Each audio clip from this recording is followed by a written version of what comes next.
राधे राधे दोस्तों, कैसे हैं आप सब। दोस्तों, आज के इस वीडियो में हम आपको बताएंगे कि वट सावित्री का व्रत कैसे रखा जाता है, व्रत के नियम क्या हैं, व्रत की पूजा विधि क्या है, व्रत में क्या खाएं क्या ना खाएं, क्या करें क्या ना करें, इस व्रत में वट वृक्ष का पूजन ही क्यों किया जाता है और इस व्रत की कथा क्या है।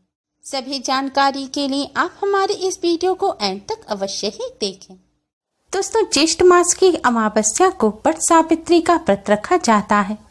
वट सावित्री व्रत के दिन सुहागन महिलाएं अपने पति की लंबी आयु के लिए यह व्रत रखती हैं।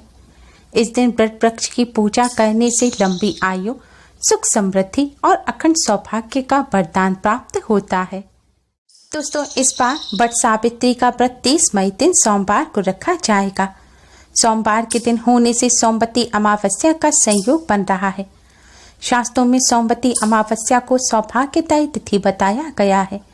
इस दिन सुहागन महिलाएं भगवान शिव मां पार्वती का पूजन कर अपने पति की लंबी आयु के लिए व्रत करती हैं। ऐसा करने से दाम्पत्य जीवन सुखमय बनता है और अखंड सौभाग्य का वरदान प्राप्त होता है। सोमवती अमावस्या और वट सावित्री एक साथ आने से यह बहुत ही ज्यादा शुभ हो गई है। इस दिन के पूजन कई गुना अधिक पुण्य फलदायी होंगे। अब हम आपको बताते हैं कि वट सावित्री का व्रत क्यों रखा जाता है, इसका क्या महत्व है। कहा जाता है इस दिन देवी सावित्री अपने पति सत्यवान के प्राण यमराज के यहाँ से वापस ले आई थी। इसी के बाद से उन्हें सती सावित्री कहा जाने लगा। इस त्योहार का महत्व हर विवाहिता के जीवन में होता है। पति की सुख समृद्धि व लंबी आयु के लिए ये व्रत रखा जाता है। साथ ही माना जाता है इस व्रत से जीवन में आने वाले सभी दुख दूर हो जाते हैं। इससे घर में बच्चों के जीवन में सुख शांति रहती है, उनका विकास होता है। अब हम आपको बताते हैं कि वट सावित्री व्रत में वट के पेड़ की ही पूजा क्यों की जाती है, इसका क्या महत्व है। वट का मतलब बरगद का पेड़। यह एक विशाल पेड़ होता है जिसमें जटाएं लटकती रहती हैं। इन जटाओं को सावित्री देवी का रूप माना जाता है। हिंदू धर्म में बरगद के पेड़ में त्रिदेव यानी कि ब्रह्मा विष्णु महेश का वास माना जाता है। इस वृक्ष की जड़ में ब्रह्मा जी रहते हैं, बीच में विष्णु जी व ऊपरी सामने के भाग में शिव जी होते हैं। इसलिए इस वृक्ष के नीचे बैठकर इसकी पूजा करने से सारी मनोकामनाएं पूरी होती हैं। वट सावित्री व्रत करने की सही विधि क्या है। वट सावित्री व्रत का महत्व करवा चौथ व्रत के समान ही होता है। वट सावित्री के व्रत में कई लोग 3 दिन का उपवास रखते हैं। यह व्रत निर्जला रखा जाता है, यानी कि इसमें ना कुछ खाया जाता ना पानी पिया जाता। 3 दिन बिना खाए पिए रहना बहुत मुश्किल होता है। इसलिए पहले दिन रात को खाना खा लेते हैं, दूसरे दिन फल फूल खा सकते हैं और तीसरे दिन पूरे दिन का व्रत रखते हैं। यानी कि पूरे दिन ना फल खाते, ना कोई भोजन खाते, ना ही चाय कॉफ़ी पानी वगैरह कुछ भी नहीं लेते। रात में पूजा के बाद ये व्रत पूरा होता है। जो महिलाएं 3 दिन का उपवास नहीं रख सकती, वे केवल वट सावित्री व्रत वाले दिन ही उपवास रखती हैं और पूजा के बाद भोजन ग्रहण करती हैं। यह व्रत निर्जला रखा जाता है, इसलिए इस व्रत में पूरे दिन कुछ भी नहीं खाया जाता और पूजा के बाद ही खाना खाते हैं और पानी ग्रहण करते हैं। पूजा के बाद भी जो भोजन किया जाता है वह सात्विक भोजन होना चाहिए। भोजन में प्याज लहसुन का भी इस्तेमाल नहीं होना चाहिए।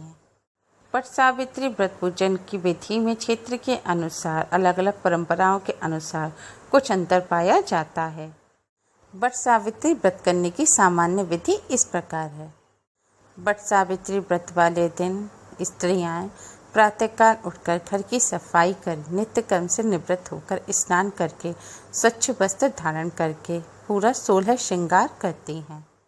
श्रृंगार के बाद पूरे घर को गंगा जल का छिड़काव करके पवित्र करें। इसके बाद एक बांस की टोकरी लें, उसमें 7 तरह के अनाज रखें। 7 तरह के अनाज जैसे चावल, अरहर की दाल, मूंग दाल, मसूर दाल, इस तरह से 7 तरह के अनाज रखकर उन्हें कपड़े के 2 टुकड़ों से ढक दें। फिर दूसरी बांस की टोकरी लें, उसमें देवी सावित्री और सत्यभामा की प्रतिमा रखें और साथ में पूजन की सामग्री रखें। पूजन की सामग्री में 1 लोटे में जल, धूप, दीप, कुमकुम, अक्षत, मौली या कच्चा सूत, फल, फूल और रात को भिगोया हुआ चना। ये सारी सामग्री लेके बट वृक्ष के नीचे जाएं। यह पूजा बट वृक्ष के नीचे होती है। अतः वृक्ष के नीचे एक स्थान को अच्छे से साफ करके वहां पर सभी आवश्यक पूजा सामग्री को रख दें। इसके बाद देवी सावित्री और सत्यवान की मूर्तियां निकालकर बट वृक्ष की जड़ में स्थापित करें और उन्हें लाल रंग के वस्त्र अर्पित करें। अब बट वृक्ष में जल चढ़ाएं और कुमकुम और अक्षत चढ़ाएं। इसके बाद देवी सावित्री की पूजा करें, दिया जलाएं और धूप जलाएं, फूल अर्पित करें और कुमकुम से तिलक करें। अगर आपके पास देवी सावित्री और सत्यवान की मूर्ति ना हो तो आप बट वृक्ष को ही उनका रूप मानकर बट वृक्ष के सामने ही दिया जलाएं, धूप जलाएं और कुमकुम से तिलक करें। फिर इसके बाद बांस के बने पंखे से या अपने आंचल से सत्यवान और देवी सावित्री की मूर्ति को हवा करें। अब एक बट वृक्ष का पत्ता लेकर अपने बालों में लगा लें। इसके बाद सच्चे मन से प्रार्थना करें। फिर लाल मौली कच्चे सूत को लेकर बट वृक्ष के चारों ओर घूमते हुए बांधें और ऐसे परिक्रमा करें। ऐसा 7 बार करना है। परिक्रमा आपको क्लॉकवाइज ही करनी है। फिर इसके बाद बट सावित्री व्रत की कथा सुनें या फिर पढ़ें। अगर ये कथा आप किसी पुरोहित या पंडित जी से सुन रहे हैं तो कथा समाप्त होने के बाद पंडित जी को अपनी सामर्थ्यानुसार दक्षिणा दें। इसके बाद ब्राह्मण व जरूरतमंद को दान दें। चना व गुड़ का प्रसाद सबको दें। फिर भीगे हुए चनों का वायना निकालकर नकद रुपए रखकर सासू जी के चरण स्पर्श करके सासू जी को वायना दें। बट तथा देवी सावित्री की पूजा के पश्चात प्रतिदिन पान, सुपारी तथा कुमकुम से सौभाग्यवती स्त्री के पूजन का भी विधान है। यही सौभाग्य पिटारी के नाम से भी जाना जाता है। सौभाग्यवती स्त्रियों का भी पूजन होता है। कुछ महिलाएं केवल एक दिन का व्रत रखती हैं तो वो यह पूजा एक दिन करती हैं, लेकिन जो महिलाएं 3 दिन का व्रत रखती हैं उन्हें इस तरह से पूजा तीनों दिन करनी चाहिए। पूजा समाप्ति पर ब्राह्मणों को वस्त्र तथा फल आदि वस्तुएं बांस के पात्र में रखकर दान करें। फिर घर में सभी बड़ों के पैर छू के स्त्रियां सदा सुहागन रहने का आशीर्वाद लेती हैं। फिर सूर्यास्त के बाद जल ग्रहण करके मिठाई का सेवन करके व्रत खोला जाता है। बट सावित्री व्रत की कथा। अश्वपति नाम का सच्चा ईमानदार राजा हुआ करता था। उसके जीवन में सभी तरह के ऐशो आराम, सुख शांति थी। बस एक ही कष्ट था, उनकी कोई बच्चा नहीं था। वह एक बच्चा चाहते थे, जिसके लिए उन्हें सबने कहा कि वो देवी सावित्री की आराधना करें, वो उनकी मनोकामना पूरी करेंगी। बच्चे की चाह में वह पूरे 18 वर्ष तक कठिन तपस्या करते रहे। उनके कठिन तप को देखकर देवी सावित्री खुद उनके पास आईं और उन्हें एक बेटी का वरदान दिया, जिसका नाम सावित्री रखा गया। जब यह लड़की बड़ी हुई और युवावस्था में पहुंची तो खुद अपने लिए अच्छे जीवन साथी की तलाश करने लगी, जिसके बाद उन्हें सत्यवान मिले। लेकिन सत्यवान की कुंडली के अनुसार उनका जीवन अधिक नहीं था। उनकी 1 साल में मृत्यु लिखी थी। सावित्री अपने पति सत्यवान के साथ एक बार बरगद के पेड़ के नीचे बैठी थी। सावित्री की गोद में सिर रखकर सत्यवान लेटे हुए थे। तभी उनके प्राण लेने के लिए यमलोक के राजा यमराज अपने दूत भेजते हैं, लेकिन सावित्री अपने प्रिय पति के प्राण देने से इनकार कर देती हैं। यमराज कई लोगों को भेजते हैं, लेकिन सावित्री किसी को भी अपने पति के प्राण नहीं लेने देती। तब खुद यमराज उनके पास आते हैं और सत्यवान के प्राण मांगते हैं।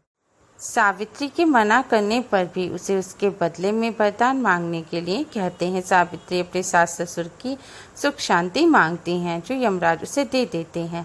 लेकिन इसके बाद भी सावित्री अपने पति को नहीं छोड़ती और साथ में जाने को बोलती हैं, जिसके बाद अपने माता पिता की सुख समृद्धि मांगती हैं। यमराज वो भी मान जाते हैं, लेकिन सावित्री फिर उनके पीछे पीछे उनके आवास में जाने लगती हैं।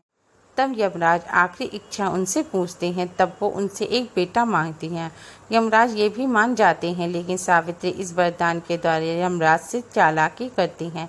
वो बोलती हैं बिना पति के उसे बेटा कैसे मिल सकता है। यमराज कुछ नहीं भूल पाते, लेकिन सावित्री के सच्चे प्यार को वो समझ जाते हैं।